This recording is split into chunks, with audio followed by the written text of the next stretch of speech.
Assalamualaikum warahmatullahi wabarakatuh. Halo, apa kabar rekan ASN semua? Semoga selalu dalam keadaan sehat dan bahagia. Berjumpa lagi dengan saya, Lisa Nazifah, Widyaswara BPSDM Provinsi DKI Jakarta. Pada pembelajaran kali ini, tema yang akan dibahas adalah strategi knowledge management.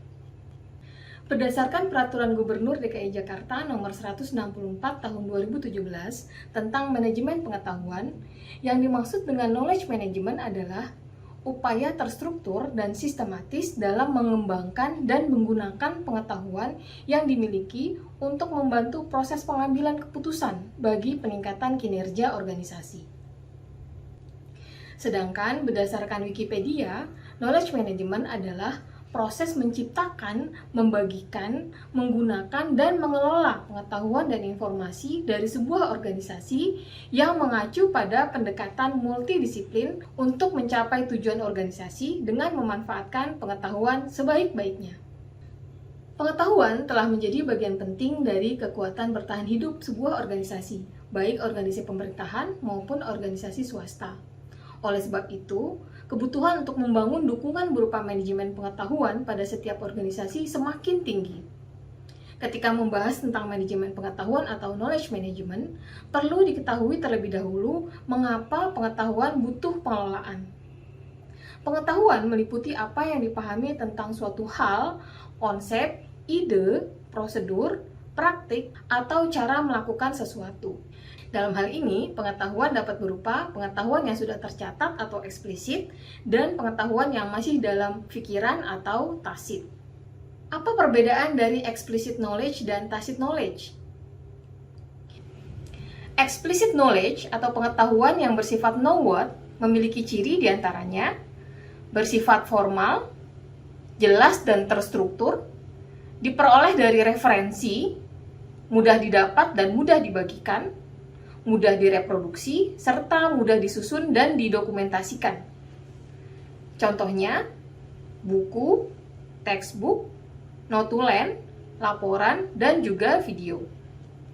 Sementara tacit knowledge adalah pengetahuan yang bersifat know-how, yang memiliki ciri diantaranya bersifat personal, tersimpan dalam pikiran seseorang, diperoleh dari pengalaman atau di alam bawah sadar, sulit terdokumentasi, sulit dibagi atau dikomunikasikan kecuali melalui percakapan tatap muka.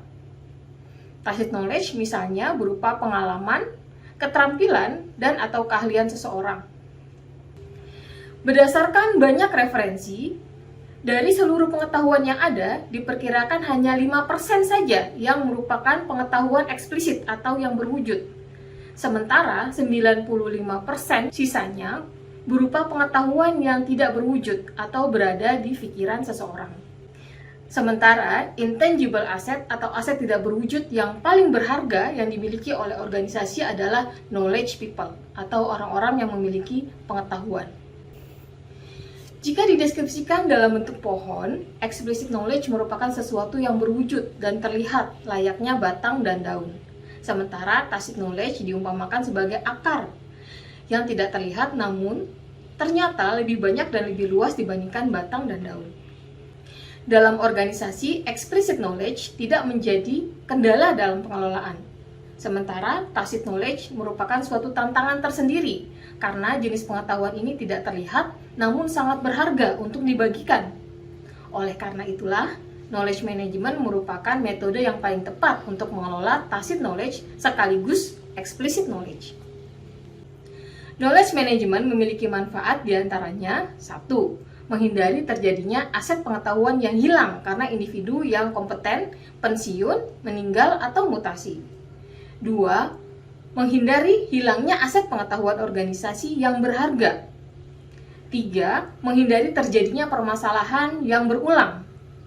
4. Menghindari terhambatnya kinerja organisasi karena tidak memiliki pengetahuan yang cukup. Dan 5. Meningkatkan inovasi dan produktivitas. Dalam menerapkan knowledge management di sebuah organisasi, terdapat siklus pembelajaran yang melibatkan perubahan bentuk pengetahuan eksplisit dan tacit agar pengetahuan tersebut dapat dibagikan kepada banyak pemangku kepentingan. Perubahan pengetahuan atau knowledge conversion ini terdiri dari 4 tahap. Pertama, socialization, perubahan bentuk dari tacit ke tacit.